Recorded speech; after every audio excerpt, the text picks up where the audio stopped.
Hello everyone, how are you all. तो जैसे अपन ने लास्ट क्लास में डिस्कस किया था फंक्शंस ऑफ मनी, तो आज अपन डिस्कस करते हैं एक बार फिर से मनी के एक और डेफिनेशंस के बारे में, लीगल डेफिनेशंस ऑफ मनी। तो money means anything which recognized by government of India या आरबीआई के द्वारा, मतलब कि जो आरबीआई के द्वारा इश्यू की हो या गवर्नमेंट ऑफ इंडिया के द्वारा, उसको अपन मनी बोलते हैं। तो on the basis of legal recognize money के अपन टाइप्स के बारे में बात करेंगे आप। तो ऑन द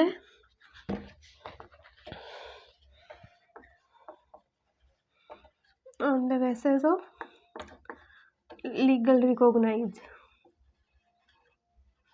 लीगल रिकॉग्नाइजेशन का मतलब है कि गवर्नमेंट ऑफ इंडिया के द्वारा डिसाइड किया गया हो।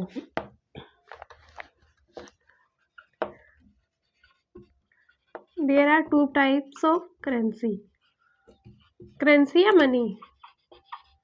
तो लीगल और रिकॉग्नाइजेशन के हिसाब से मनी के दो टाइप्स है। First one is the legal tender of currency,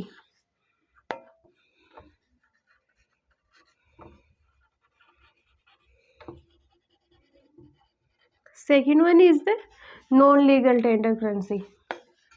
हम बात करेंगे कि लीगल में कौन सी आती है, नॉन लीगल में कौन सी करेंसी आती है।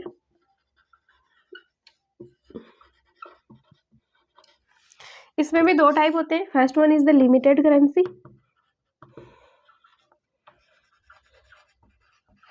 And second one is the unlimited currency. तो ये मनी के टाइप्स हैं on the basis of legal recognize, मतलब कि जो गवर्नमेंट ऑफ इंडिया के द्वारा डिसाइड किए गए हो। First one is the legal tender currency and second one is the non legal tender currency. Legal का मतलब है कि जो गवर्नमेंट ऑफ, मतलब कि अपन ने कल एग्जाम्पल लिया था, एक राम है जिसका कोई एम्प्लॉई है श्याम,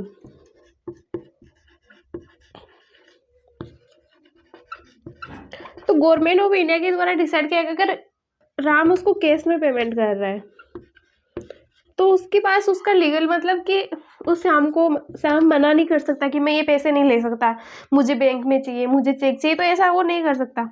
अगर वो मतलब कर सकता है तो वो उसके पास लीगल एक्शन ले सकता है श्याम, क्योंकि उसके पास ऐसा राइट है। लेकिन जब राम उसे श्याम को चेक दे रहा है तो वो उसे मना कर सकता है, क्योंकि ऐसा गवर्नमेंट ऑफ इंडिया के द्वारा डिसाइड किया गया है कि चेक अगर वो चाहे तो चेक लेने से मना कर सकता है कि उसके पास इस चीज़ का राइट है। तो इसके लिए श्याम लीगल एक्शन ले सकता है क्योंकि उससे इस चीज़ का राइट मिला हुआ है। तो अपन इसमें देखते हैं क्या क्या आता है। लिमिटेड करेंसी में क्या आएगा, कॉइन आएगा, और अनलिमिटेड करेंसी में पेपर करेंसी आएगी। तो जो ये राम है इसका एम्प्लॉई है श्याम,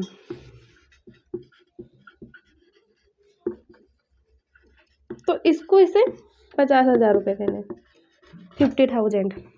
और राम क्या कर रहा है, इसको कॉइन दे रहा है। राम के पास बहुत सारे इकट्ठे कॉइन हो रखे, उसने कई सालों से संभाले नहीं है और वो देख रहा है, तो उसके पास बहुत सारे कॉइन है, तो वो क्या कर रहा है, श्याम को 50,000 रुपये कॉइन्स की फॉर्म में दे रहा है। तो इसके लिए क्या श्याम मना कर सकता है, क्योंकि लिमिटेड मतलब कि अप टू 1,000 कि अपन अगर कोई हमारे मतलब 1,000 रुपये तक हम दे सकते हैं। अगर कोई हमारे 1,000 रुपये तक किसी को देने तो अपन कॉइन्स की फॉर्म में दे सकते हैं, लेकिन 50,000 नहीं दे सकते। तो यहाँ पे लिमिटेड करेंसी मतलब कि अपन सिर्फ अप टू 1,000 ही दे सकते हैं। और अनलिमिटेड पेपर करेंसी मतलब कि हम कितने, अगर कोई हमारे पास 1 करोड़ पैसे मांगता है तो हम उसको भी कैश की फॉर्म में दे सकते हैं, पेपर करेंसी में नोट दे सकते हैं। तो इसके लिए हमें राइट है अनलिमिटेड करेंसी, यहाँ पे अपन कितनी भी करेंसी दे सकते हैं।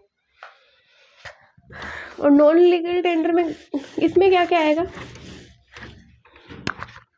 चेक आ गया, बैंक ड्राफ्ट आ गया, या फिर कोई बिल ऑफ एक्सचेंज आ गया। तो ये सब क्या है, तो इनको श्याम लेने से रिफ्यूज कर सकता है। राम को इस चीज का क्या लीगल एक्शन, मतलब कि उसको इस चीज का राइट है कि वो ये सब नहीं ले सकता, लेकिन वो केस की फॉर्म में मना नहीं कर सकता। तो यहाँ पे उसके पास क्या है, इस चीज का राइट है।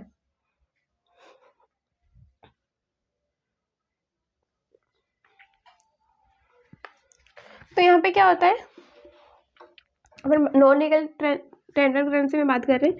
ये राम है, ये अपने श्याम एम्प्लॉय को चेक दे रहा है और श्याम ने चेक लेने से मना कर दिया, तो इसके लिए वो कोई लीगल एक्शन नहीं ले सकता। तो यहाँ पे क्या होता है, नो लीगल एक्शन। इसके लिए वो कोई भी लीगल एक्शन नहीं ले सकता, क्योंकि उसके श्याम के पास राइट है कि अगर उसे नहीं लेना तो वो नहीं ले सकता, उसे केस की फॉर्म में लेना है तो ले सकता है। और यहाँ पे क्या होता है, no person refuse the payment. यहाँ पे कोई भी पर्सन मना नहीं कर सकता। यहाँ पे श्याम मना नहीं कर सकता कि मैं कैश नहीं लूंगा।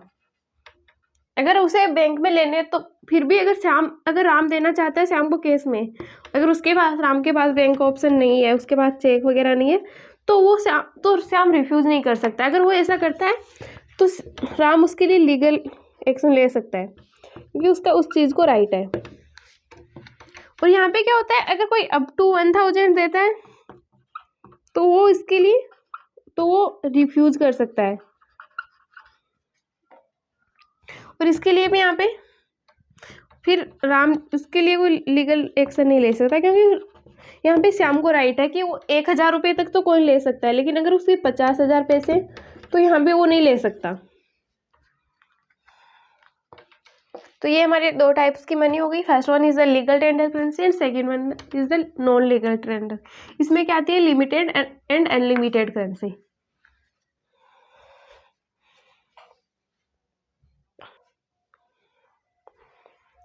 हम बात करते हैं बार्टर सिस्टम के बारे में।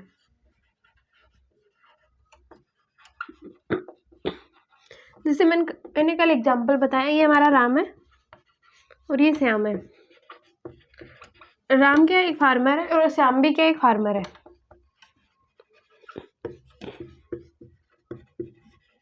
राम किसी ऐसी जगह, मतलब कि राम क्या कर रहा है, सिर्फ और सिर्फ राइस की फार्मिंग कर रहा है, और श्याम क्या कर रहा है, वीट की फार्मिंग कर रहा है। ये सिर्फ अपने फार्म में सिर्फ राइस उगाता है और ये सिर्फ wheat.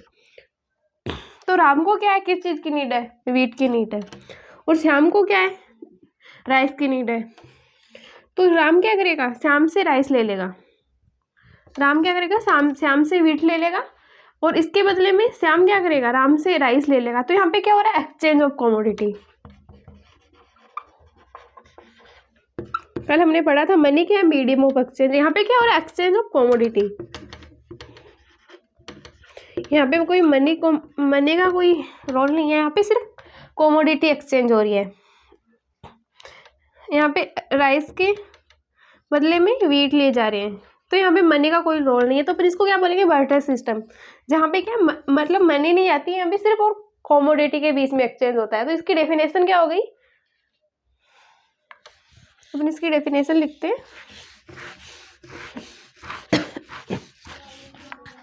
Exchange of goods for goods, मतलब कि अपन क्या, गुड्स मतलब क्या, कोई कमोडिटी या कोई वस्तु, तो अपन क्या एक कमोडिटी के बदले में दूसरे कमोडिटी को एक्सचेंज करें, तो अपन इसको क्या बोलेंगे, बार्टर सिस्टम। अब अपन इसकी लिमिटेशन देखते हैं, limitation of barter system.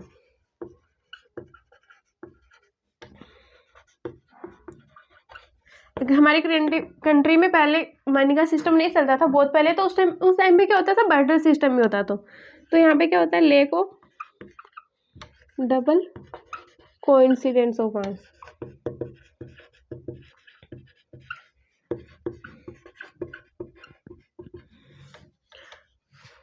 Lack of यहाँ पे क्या होता है कि अब मतलब ये पता लगा रहा कि भाई मेरे को राइस की नीड है और मेरे पास वीट है, और बट मेरे को नीड किसकी है, राइस की। तो ऐसा पर्सन कौन होगा जिसको नीड होगी वीट की और वो राइस दे सकता है। तो यहाँ पे अपन मतलब कि ये पता लगाना बहुत मुश्किल हो जाता है जब बहुत सारे हमारे पास ऑप्शंस हो। तो आज के टाइम में तो ये रियली बहुत ज़्यादा डिफिकल्ट है पता लगाना। तो यहाँ पे क्या होता है, lack of double coincidence of funds.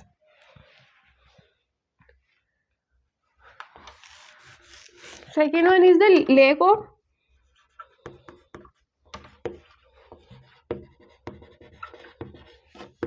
Common measurable value. अगर हमारे पास मनी के फॉर्म में हमें कुछ पता ही नहीं होगा, मतलब कि चलो हमारे पास मनी है तो हमें पता है कि वीट 30 एंड ये 60 है, ये 1:2 के फॉर्म में है, तो हमें ये पता रहता है। लेकिन अब हमारे पास मनी के फॉर्म तो हमें ये पता लगाना मुश्किल होता है कि कौन सा ज़्यादा, कौन चीप है या कौन अफोर्डेबल है। तो यहाँ पे किस चीज़ की होती है, lack of common measurable value, अपन इन दोनों की वैल्यू का पता नहीं लगा सकते। Third one is the lack of standard deferred payment.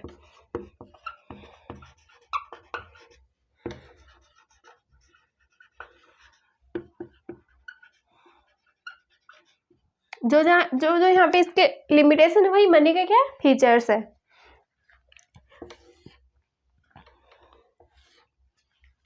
Standard deferred payment का मतलब क्या है, अगर हम हमारे एम्प्लॉय को लेट पेमेंट कर रहे हैं, अगर हम उसे 10 डेज बाद में पेमेंट कर रहे हैं तो उस पर क्या हमें इंटरेस्ट मिलेगा। लेकिन हमारे पास क्या कोई पेरिसेबल गुड्स है तो अपन उसको स्टोर करके नहीं रख सकते। ऐसा नहीं है कि मेरे पास बनाना है और मुझे किसी से किसी दूसरी चीज़ की नीड है, तो मैं ऐसा नहीं बोल कि 10 दिन बाद में ले जाना। तो मतलब कि अगर 10 दिन बाद में वो लेना आएगा तो ये खराब हो जाएगा। तो यहाँ पे क्या होता है, अपन उसको डेफर पेमेंट भी नहीं कर सकते। और ऐसा अगर हमारे पास 10 kg वीट है एंड इसके पास 10 kg राइस है, तो अगर अपन दोनों को एक्सचेंज कर रहे हैं तो अगर वो 10 दिन बाद में ले जाएगा तब भी वो 10 kg रहेगा। यहाँ पे 10 दिन बाद में ऐसा नहीं है वो 11 kg हो जाएगा। तो यहाँ पे अपन क्या करते हैं, lake of standard defer payment, इसका ये भी एक लिमिटेशन है। Fourth one is the lack of storage. Money तो अपन कितना भी स्टोर कर सकते हैं, इजीली कर सकते हैं, लेकिन हमारे पास 10 क्विंटल वीट हो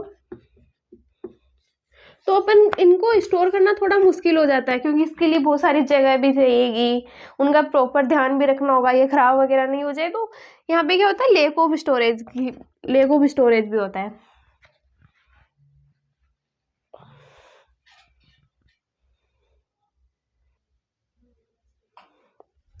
तो यहाँ पे जो हमारी लिमिटेशन थी वही क्या, फीचर्स है मनी के, तो फीचर्स ऑफ मनी। यहाँ पर इसको मॉनिटरी सिस्टम भी बोल सकते हैं।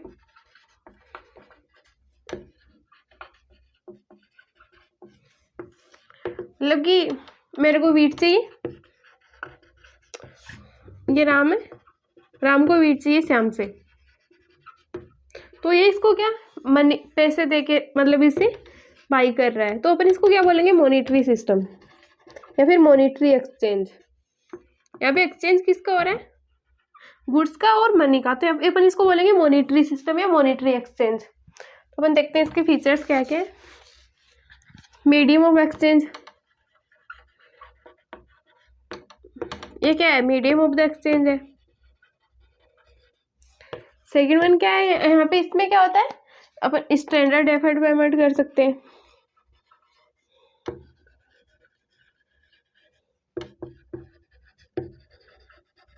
और अपन इसका स्टोरेज भी इजीली कर सकते हैं,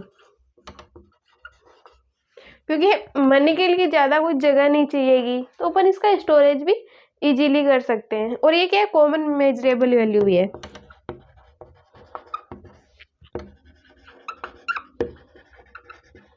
तो ये हम यहाँ पे रेशियो का पता लगा सकते हैं, जैसे मैंने बताया वीट 30 है राइस 60 है, तो यहाँ पे अपन पता लगा सकते हैं दोनों के बीच में 1:2 है। तो यहाँ पे ये क्या है, कॉमन मेजरेबल वैल्यू भी है। Thank you so much.